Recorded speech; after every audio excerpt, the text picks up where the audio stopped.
Good morning, my Real News Midday TV family. Thank you so much for tuning in this morning, and I'm wishing for everyone a wonderful and a productive day.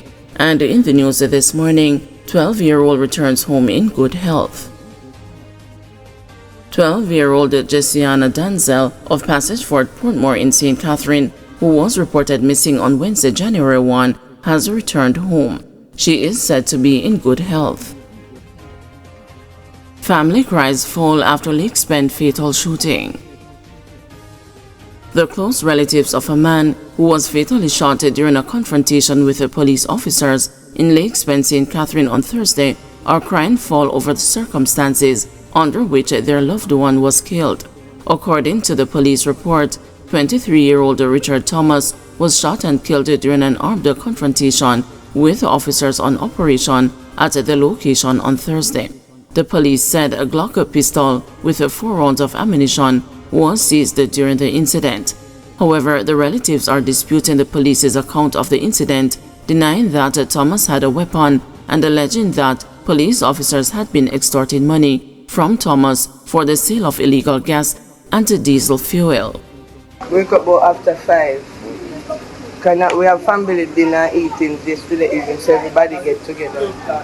I go on my bed, me and my baby, 5-year-old, and we wake up this morning about after 5. Me everybody hear bawling and screaming in our yard, in my mother's yard. When I come out, then said police kill Richard. Be a police and soldier. Police are telling me say we can't go over there, bodyguard, and I want to see them, and them come collect them money.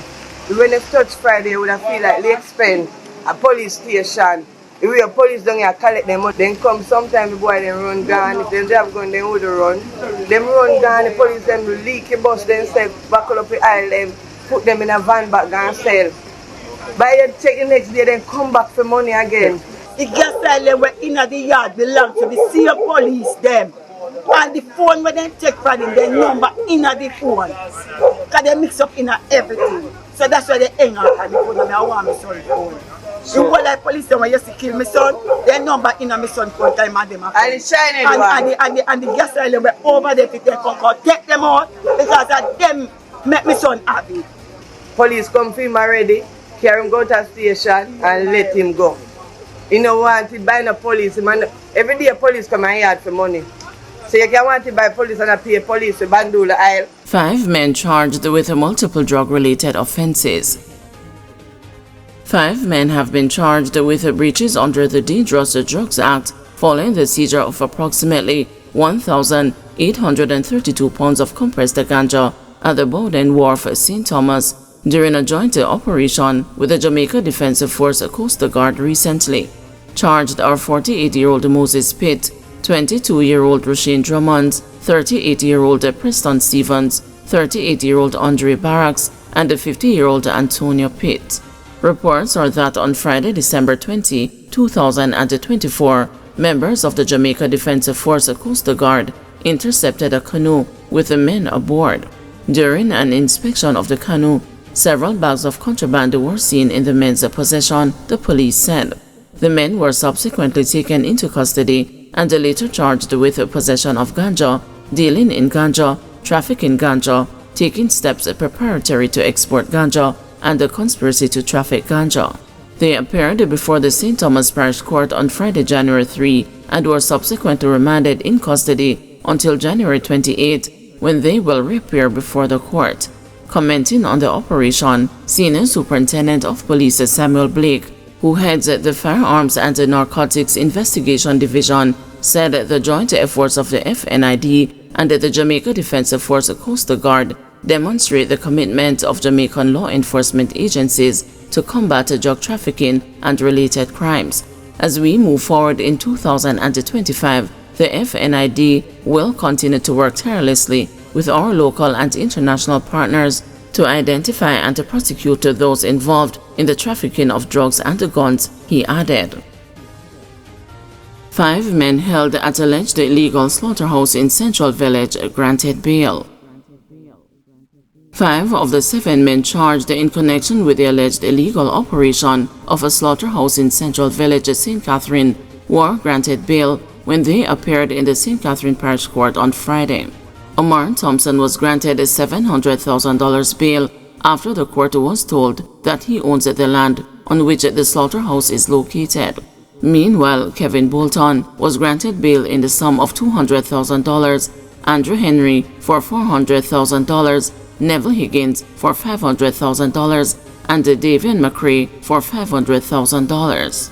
They are jointly charged with killing or wounding an animal, using stamp to deceive the public, unlawful possession of property, possession of agricultural produce without a receipt, failure to give notice of infection, having no food handler's permit, and butchering without license. One of the other accused, Kevin Isaacs, was remanded as he was on bail for another criminal offense, while Sean Samuels was remanded due to a previous conviction. Senior Parish Court Judge Desiree Alain ordered the men to return to court on February 3. When the matter was mentioned, the St. Catherine Health Department indicated that 50 carcasses were destroyed by fire.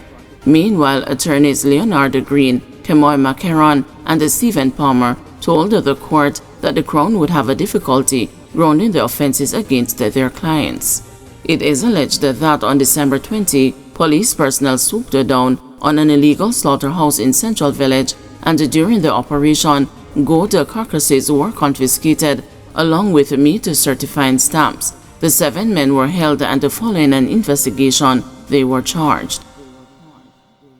Hanover farmer charged with murder of man in his community. The Hanover police have charged 32-year-old Romain Cunningham, otherwise called Mango, a farmer of Pell River in the parish, with a murder following an incident in his community last year, January. He is accused of killing 41-year-old Sheldon Salmon, a laborer of the same district. The Green Island police say about 8:40 p.m. on January 21, 2024, Salmon was at home when men knocked on his door and identified themselves as police. After refusing to answer the door, the men reportedly kicked it open, entered the house, and opened a gunfire at Salmon, hitting him multiple times. The men then escaped. The police were alerted, and the injured man was taken to the hospital, where he was treated and admitted. Salmon succumbed to his injuries and was pronounced dead on December 26, 2024. Cunningham was arrested on December 28, 2024, and was later charged following a question and answer interview in the presence of his lawyer. His court date is pending. Several people hurt after bus collides with a KFC truck in St. Anne. 8 people were rushed to the St. Anne's Bay Regional Hospital on Friday morning following a motor vehicle collision involving a passenger vehicle plying the Falmouth to Ocherius route and a truck owned by Restaurants of Jamaica, operators of KFC. The collision occurred along the Prairie Main Road in the vicinity of the Plantation Smokehouse restaurant. Reports are that about 10:15 a.m., the KFC truck was heading westerly towards Montego Bay, laden with its stock, while the passenger bus was traveling easterly. The bus reportedly overtook a line of traffic and collided with the truck, forcing it off the road. The passengers of the bus were assisted to hospital, with 4 listed in critical condition and 4 treated and released.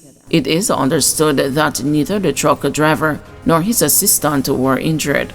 The driver of the bus has been taken into custody by the St. Anne police and is expected to be charged.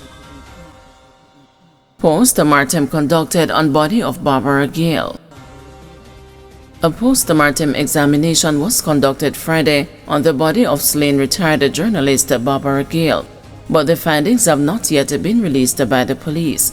Ms. Gale was found murdered at her Caymanas Country Club residence on December 17. The body had multiple stab wounds. Her motor vehicle was also stolen in what the police say was a robbery incident. In the meantime, Travis Ellis, the man charged with the murder, is booked to appear before the St. Catherine Parish Court on Tuesday.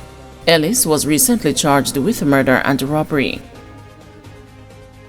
Guys, thanks for watching. Please join us this afternoon at 2 p.m. for another news update.